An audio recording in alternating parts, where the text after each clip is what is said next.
Short-form horror could be called my latest obsession in gaming. Horror can rarely be sustained for a long period of time. Compare your reactions at the beginning and the end of a game like Resident Evil. In general, once you have the mechanics down and can read the game better, it's not as scary. In a short-form game, you're rarely given the luxury to really get comfortable. David Szymanski may be most famous for Dusk, but he's certainly no stranger to the short-form horror genre. However, unlike many of his peers, he tends to deviate from the trashy but innovative slasher genre to take a more experimental approach. Games like A Wolf in Autumn or Fingerbones. For his latest creation, Iron Lung, he takes us to the scariest place on Earth, the bottom of the ocean. Except it's not on Earth, and it's an ocean made of blood. Far off in the future, humankind has extended its prehensile fingers to the stars. Then suddenly it all goes wrong, but not in the usual sci-fi way.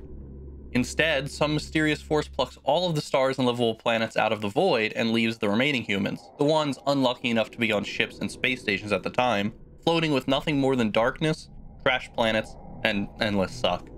Being the parasites that we are, the survivors attempt to find something new to feed off of from the dead moons and barren worlds that they're left with.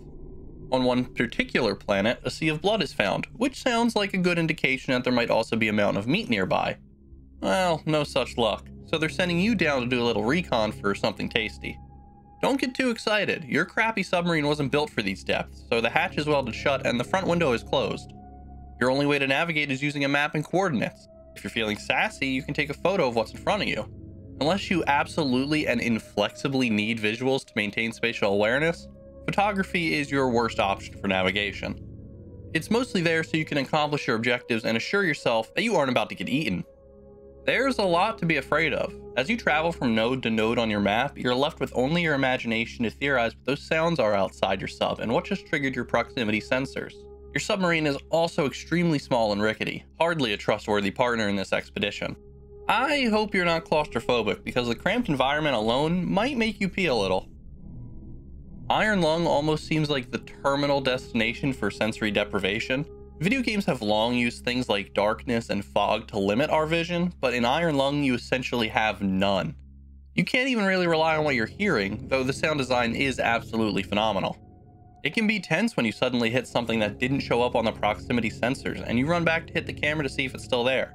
Is it really more comforting if nothing's there? The whole experiment can last under an hour depending on how much time you spend curled up in the corner or how carefully you navigate. It's long enough to get its thesis across, then stops before you start feeling safe in your metal womb. I didn't find Iron Lung to be that scary, but few horror games can claim to frighten me anymore.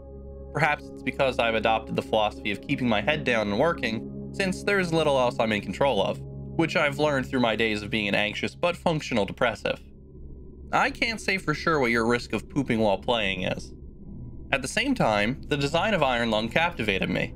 It's a brilliant approach to the horror genre. It keeps you feeling perpetually vulnerable. There's nothing to help you and absolutely no escape. Your only option is to keep pressing ahead, as there's no rescue until the job is done. Don't get distracted, ignore the sounds, hurry, but be careful not to bash into the wall.